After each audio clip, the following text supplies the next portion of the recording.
Good morning students. पिछले video में हमने use of can, introduction of models पढ़ा था। आज हम नया टॉपिक पढ़ने जा रहे हैं, use of could. Let's start new topic, use of could. जिन विद्यार्थियों ने हमारे पूर्व के वीडियोस नहीं देखे हैं वो हमारे डिस्क्रिप्शन लिंक में टैप करके देख सकते हैं। Let's start new topic, use of could. Could का उपयोग कैसे करते हैं? तो जैसा कि मैंने इंट्रोडक्शन में आपको बताया था कि मॉडल का उपयोग कैसे करते हैं, ये एक अपने शुरुआत में बताया था, वहीं से शुरू कर रहा हूँ। सबसे पहले अपने दिमाग में ये आता है कि इसका यूज़ कैसे किया जाता है, इस मॉडल का, पर्टिकुलर मॉडल का यूज़ कैसे किया जाता है, उसके बाद में किन किन नोशंस को बताने के लिए इस मॉडल का यूज़ किया जाता है। तो आज हम जो मॉडल सीख रहे हैं वो मॉडल है अपनी कुड। कुड को सीखने के लिए क्या अपने इसका यूज़ कैसे करेंगे, एक जनरल पैटर्न बताया था मैंने आपको सबसे पहले कि जो पैटर्न अपने फॉलो करेंगे, सब्जेक्ट, मॉडल, वर्ब की फर्स्ट फॉर्म, ऑब्जेक्ट, इस तरह से आप कर सकते हैं, ये पैटर्न है। लेकिन इसके साथ साथ इसमें एक दूसरा पैटर्न भी रहेगा। जब रिक्वेस्ट के रूप में मॉडल का यूज़ करेंगे, कुड का यूज़ करेंगे, तब हमें पैटर्न भी चेंज करना पड़ेगा। जैसे इसी का सेंटेंस बनाना चाहते हैं तो Ram could teach English, Ram could teach English.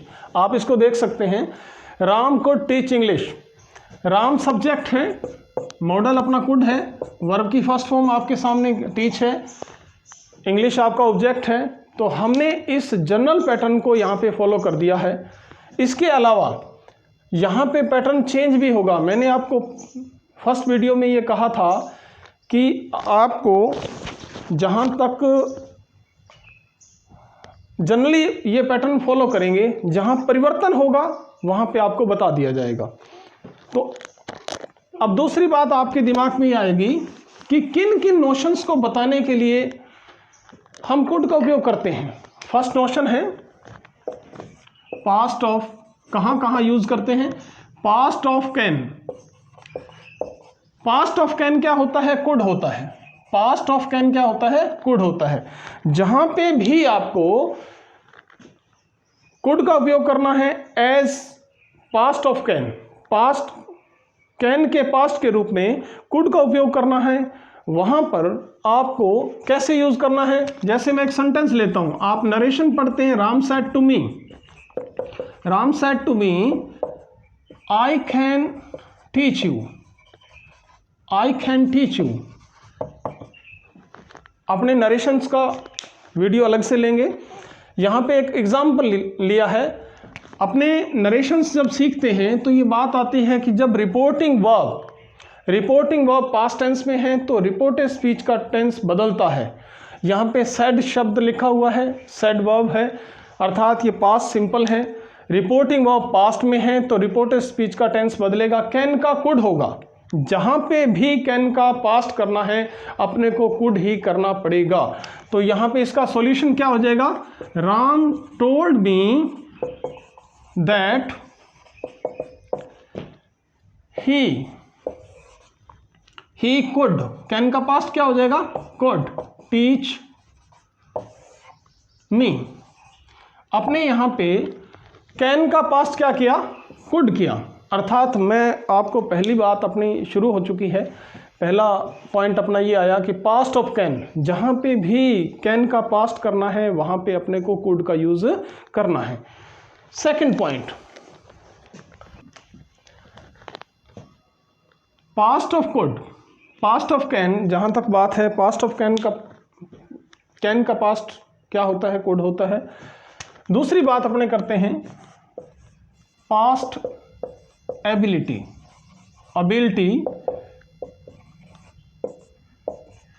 Past ability. एक सेंटेंस लेते हैं, अपने जब कैन पढ़ा था तो अपने ये पढ़ा था कि अपने को नॉलेज को, टैलेंट को बताने के लिए अपने किसका यूज़ करते हैं? कैन का यूज़ करते हैं। लेकिन यही बात यदि पास्ट की है, पास्ट का टैलेंट है पास्ट की घटना है उसमें कोई टैलेंट बता रहे हैं, उसका नॉलेज बता रहे हैं, उसका स्किल बता रहे हैं, अपने वहाँ पे अपनी एबिलिटी बता रहे हैं, तो वहाँ पे उस केस में अपने को पास्ट एबिलिटी या पास्ट के समय की किसी प्रकार की एबिलिटी है उसको बताने के लिए हम कुड का उपयोग करेंगे। जैसे Ram was a teacher, Ram was a teacher, यहाँ पे आप देख सकते हैं he was able to teach English, he was able to teach English. यहाँ पे आप देख सकते हैं राम वाज ए टीचर, यदि यहाँ पे इज होता राम इज ए टीचर, तो आप यहाँ पे एबल शब्द के साथ में वाज लगा हुआ है, इसका मतलब यहाँ पास्ट की बात हो रही है, एबिलिटी की बात हो रही है, एबल शब्द आपको मिल गया अर्थात एबिलिटी की बात हो रही है, लेकिन साथ में क्या लगा हुआ है, वाज लगा हुआ है, वाज लगते ही पास्ट एबिलिटी हो गया। तो अर्थात यहाँ पे आपको सॉल्यूशन इसका क्या करना पड़ेगा, Ram was a teacher, Ram was a teacher, he could teach English, he could teach English। यहाँ पे आप देख सकते हैं Ram was a teacher, able शब्द देखते ही एबिलिटी का आपको पता लगा, लेकिन साथ में वाज लगा हुआ है, इसलिए आपने एबिलिटी को शो करने के लिए कैन का उपयोग किया जाता है, लेकिन साथ में वाज लगा अर्थात पास्ट की बात कर रहे हैं, पास्ट एबिलिटी की बात हो गई, तो हमें कैन का पास्ट क्या करना पड़ेगा, कुड करना पड़ेगा। तो यहाँ पे ये बात ध्यान रखनी पड़ेगी अपने को, पास्ट एबिलिटी की जहाँ पे भी बात होती है वहाँ पे हम कुड का उपयोग करेंगे। दूसरा सेंटेंस ले लेते हैं इसी प्रकार,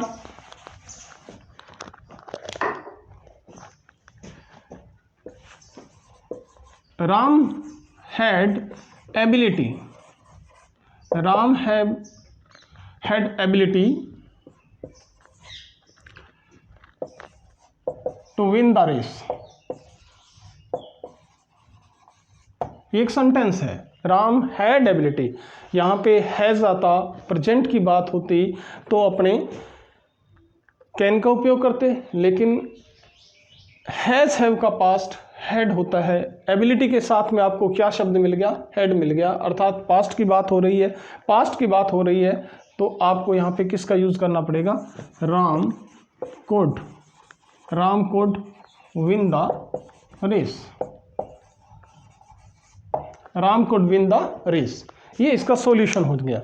इसी प्रकार दूसरे सेंटेंसेस भी आप ले सकते हैं, जैसे अपने टैलेंट की बात की थी, टैलेंट वर्ड है वो अपने एबिलिटी को बताता है, उसी का सिनोनिम है talent. Ram had talent to solve any problem. Talent शब्द है, टैलेंट का तात्पर्य क्या है, टैलेंट का मतलब एबिलिटी से है, आपको टैलेंट मिल जाता है, शब्द मिल जाता है, तो भी आप ये समझते हैं कि यहाँ किसकी बात हो रही है, एबिलिटी की हो रही है। एबिलिटी का पास्ट क्या हो गया, प्रेजेंट में एबिलिटी के अपने यूज़ करते हैं कैन, और पास्ट में किसका यूज़ करेंगे, कुड का। Ram could solve any problem, अर्थात पास्ट एबिलिटी है। दूसरे एक सिंपल सेंटेंस में 4-5 यहाँ पे ले लेता हूँ पास्ट एबिलिटी के लिए।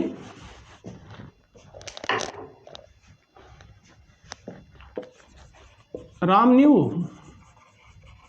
New how to explain the topic.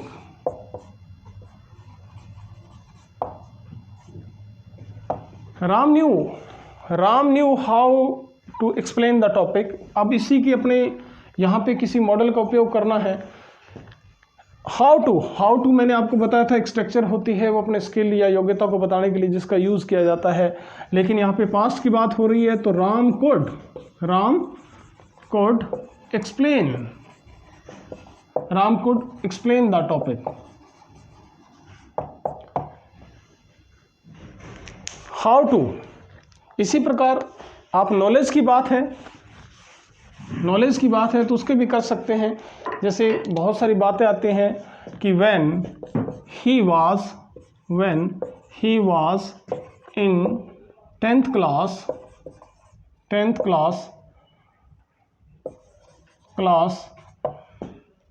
he was able to speak English. He was able to speak English when he was in 10th class. was able past की बात हो गई, तो अपने यहाँ पे क्या करेंगे, when he was in 10th class, he was in 10th class, he could speak English. He could speak English. आप इसमें देख सकते हैं, स्पीक का आपने स्पीक कर दिया, लेकिन was able to है तो आपने इसको किस में कन्वर्ट कर दिया, कुड में, क्योंकि मैंने आपको बताया था ये ट्रांसफॉर्मेशन है। इंग्लिश सीखने का तात्पर्य ये है, यदि आप ट्रांसफॉर्मेशन कर सकते हैं, एक सेंटेंस को आप 10 प्रकार से लिख सकते हैं, 5 प्रकार से लिख सकते हैं, it means you are expert in English. आप एक्सपर्ट तभी होंगे जब आपको ट्रांसफॉर्मेशन आए, और ट्रांसफॉर्मेशन का मतलब ये होता है कि अर्थ में परिवर्तन नहीं होना चाहिए। शब्दों का परिवर्तन होता है, अर्थ में परिवर्तन नहीं होना चाहिए। यदि अपने ये कहते हैं कि किसी से 5 रुपये लेने हैं और अपने 4 और 1 या 2 और 3 दे दिए, तो भी अपने 5 ही दिए ना, तो अपने ऐसा नहीं कर सकते कि 2 और 2 दे के और अपने ये कहते कि हमने आपको 5 दे दिए, ऐसा नहीं कर सकते। ट्रांसफॉर्मेशन का तात्पर्य यही होता है कि अर्थ में परिवर्तन नहीं आना चाहिए। तो ये अपने अर्थ में परिवर्तन नहीं करना। पास्ट एबिलिटी की बात आती है तो अपने किसका यूज करेंगे, कुड का उपयोग करेंगे।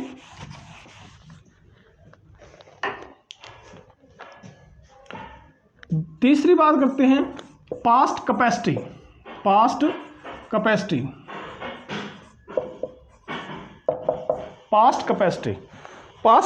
कैपेसिटी यदि पास्ट की है, भूतकाल की है, बीते हुए समय की है, तो हम वहाँ पे कुड का उपयोग करेंगे।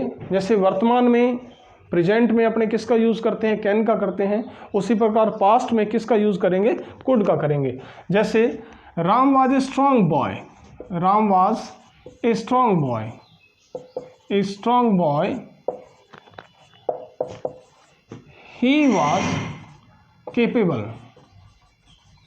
he was capable to eat 10 chapatis.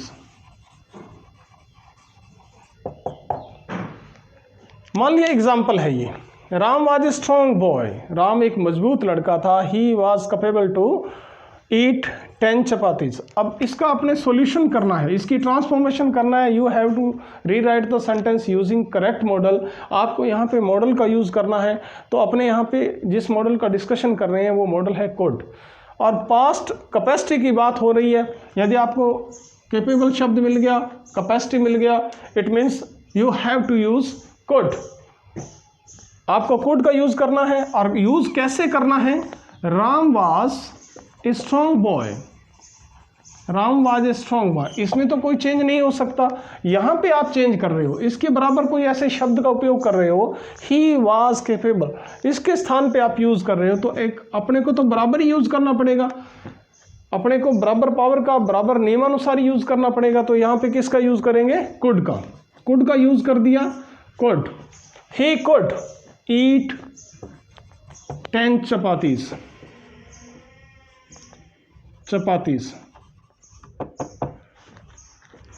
Past capacity को बताने के लिए अपने किसका यूज करते हैं, कुड का यूज करते हैं। पास्ट कैपेसिटी 3 बातें अपने कर ली। Past of can is could, past ability, past capacity में और एग्जांपल भी ले सकते हो। व्हेन I was at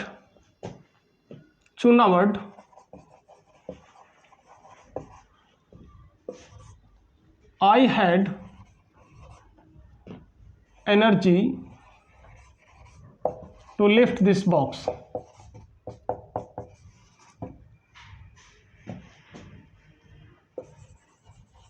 मैं आपको ये कहता हूं कि जब मैं चुनावड़ में था तो ये बॉक्स उठा सकता था। अब इस सेंटेंस को आप देख सकते हो कि पास्ट की बात बता रहा हूं मैं आपको। तो व्हेन आई वॉज एट चुनावड़ आई हैड एनर्जी। एनर्जी का मतलब कैपेसिटी से ही है। एनर्जी, स्ट्रेंथ, पावर, इसको दिखाने के लिए अपने कैपेसिटी का यूज करते हैं। कैपेसिटी से मतलब है आई could lift this box. I could lift this box. तो मैं आपको कहता हूं ये बॉक्स मैं उस समय उठा सकता था जब मैं चुनावड़ में रहता था। जब चुनावड़ में था तब उठा सकता था। तो मैं कैपेसिटी की बात कर रहा हूं कि उस समय का ये कैपेसिटी थी, आई कुड लिफ्ट दिस बॉक्स। तो मैं इस बॉक्स को उस समय उठा सकता था। ये कैपेसिटी उस समय थी, आज नहीं है। और आप इस तरह के कोई भी सेंटेंस हैं जो आपकी कैपेसिटी को बताते हैं।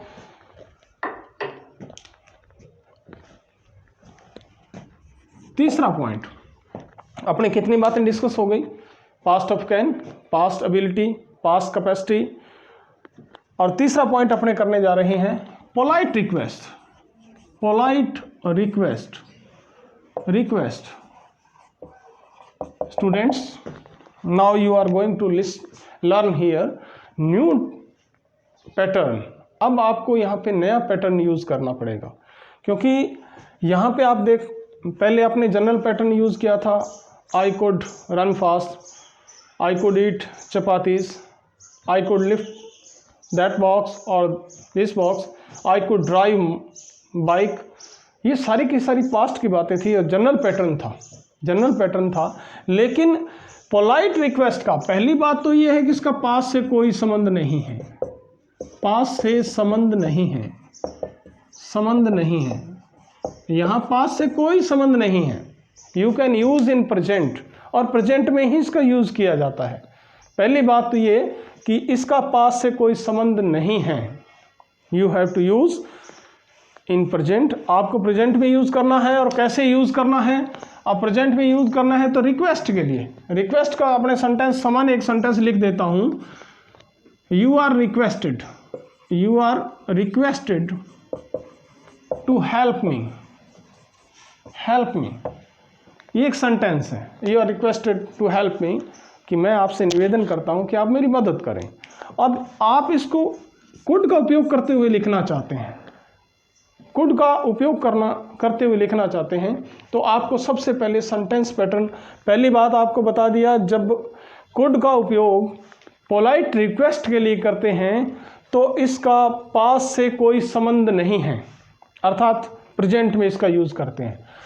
सेकंड थिंग, दूसरी बात क्या आई, जब अपने रिक्वेस्ट के लिए इसका यूज कर रहे हैं तो अपने को पैटर्न भी चेंज करना पड़ेगा। और पैटर्न क्या होता है?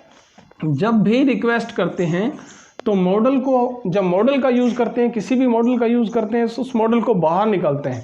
सेंटेंस इंटेरोगेटिव बनता है, लेकिन इंटेरोगेटिव होता नहीं है। सेंटेंस इंटेरोगेटिव होता है, कोई प्रश्न नहीं होता, बल्कि रिक्वेस्ट होती है। रिक्वेस्ट होती है, could you help me. Sentence आपने इंटेरोगेटिव बनाया। नियम यही है, could you help me please. अपने प्लीज शब्द का उपयोग कर देते हैं, करना जरूरी नहीं है। कुड यू हेल्प मी, अपने जनरली स्पोकन इंग्लिश में जब लोग बोलते हैं तो कहते हैं could you please help me, request के लिए।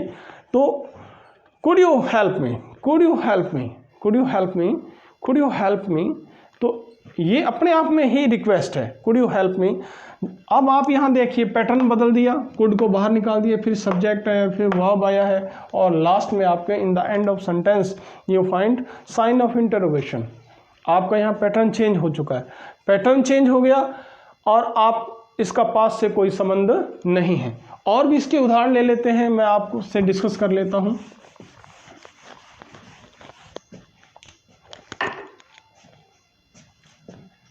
अपने काइंडली शब्द का उपयोग भी कर लेते हैं। काइंडली, इशू मी टीसी। अपने काइंडली शब्द का उपयोग भी कर देते हैं, काइंडली का रिक्वेस्ट के लिए कर देते हैं। ये लो अपने भी कर दिया। आप इसी शब्द को यूं कह सकते हैं, यू आर रिक्वेस्टेड, अगेन कह देते हैं, you are requested to issue my TC, ये कर लेते हैं।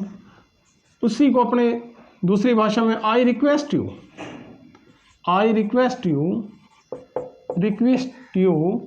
To issue my TC. ये जनरल सेंटेंस है, आप जनरल सेंटेंस है, ये अपने जनरली अपने यूज़ करते हैं। काइंडली, डू यू माइंड, इस तरह के शब्दों का उपयोग करते हैं, सेंटेंस अपने यूज़ करते हैं। यहाँ पे जैसे you are requested, I request you, आपने रिक्वेस्ट शब्द का उपयोग कर लिया। और अब रिक्वेस्ट शब्द का उपयोग नहीं करना चाहते, आप एक विद्वान हैं, अपनी भाषा के विद्वान हैं, तब आप किस मॉडल का यूज़ करेंगे? यहाँ पे अपने एक मॉडल का डिस्कशन कर रहे हैं, वो है कुड। तो इन सब का आंसर क्या हो जाएगा? Could you issue my TC, could you issue my TC। ये आपके सामने है कि आप could का उपयोग कर सकते हैं। मान लिया किसी से आप रिक्वेस्ट कर रहे हैं, दरवाज़ा अपने कह देते हैं please open the door, please shut the door, please open the door, please open the door, please open the door. आपने प्लीज़ शब्द का उपयोग कर दिया, please open the door. Do you mind opening the door,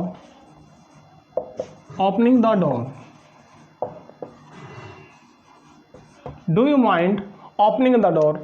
ये सारी की सारी रिक्वेस्ट है, please open the door, do you mind opening the door. अब यहाँ पे यदि आप could you open the door,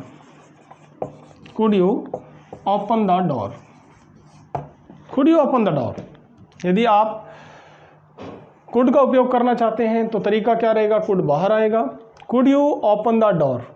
इस तरह से पोलाइट रिक्वेस्ट के लिए, मैंने क्या बताया आपको, पोलाइट रिक्वेस्ट के लिए could का उपयोग किया जा सकता है, लेकिन इसका पास से कोई संबंध नहीं है, प्रेजेंट में इसका यूज़ किया जाता है। और उसके बाद इसका सेंटेंस पैटर्न जो है, सब्जेक्ट, मॉडल, वर्ब की फर्स्ट फॉर्म, वो यूज़ नहीं होगा, बल्कि हमें यूज़ क्या करना पड़ेगा? यहाँ पे यूज़ करना पड़ेगा, मॉडल को बाहर निकाल के फिर यूज़ करना पड़ेगा। लास्ट एंड फाइनल मैं आपसे डिस्कस कर लेता हूँ। कितनी बातें होगी? Past of can, past ability, past capacity request के लिए, और नंबर 5, जो पॉइंट नंबर 5 आपसे मैं डिस्कस कर रहा हूँ, वो है कंडीशनल सेंटेंसेस में। कंडीशनल बहुत इंपॉर्टेंट है ये, कंडीशनल सेंटेंसेस। कंडीशनल सेंटेंसेस में अपने इसका एक वीडियो अलग से बनाएंगे। कंडीशनल सेंटेंसेस 3 प्रकार की कंडीशंस होती है, open condition, unlikely condition, rejected condition. Unlikely condition और रिजेक्टेड कंडीशन में इसका उपयोग किया जाता है कंडीशनल सेंटेंस में। जैसे इफ यू वर्कड हार्ड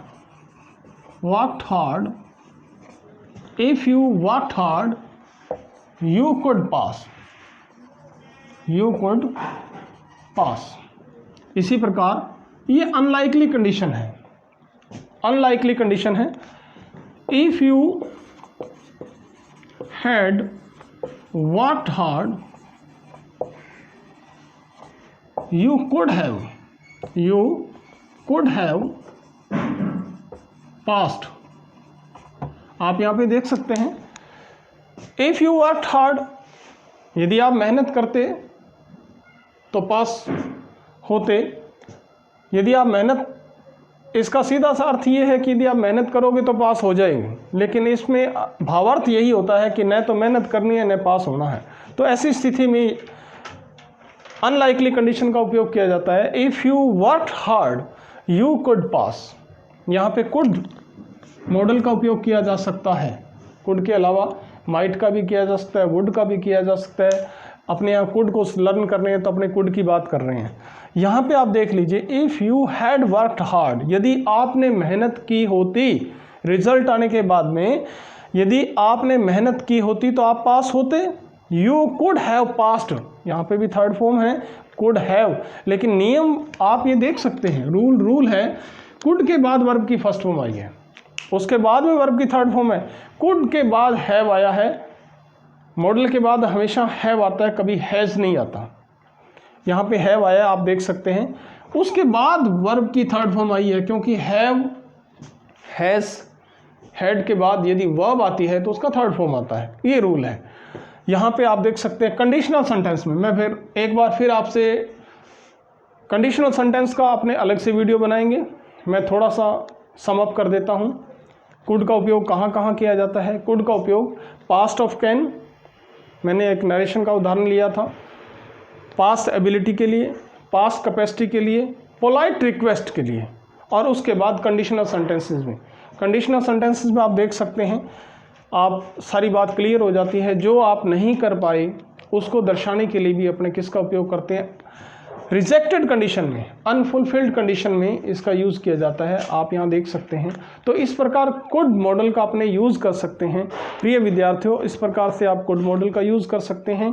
यदि आपको हमारा ये वीडियो पसंद आया, please subscribe my channel, like and share it. Thank you.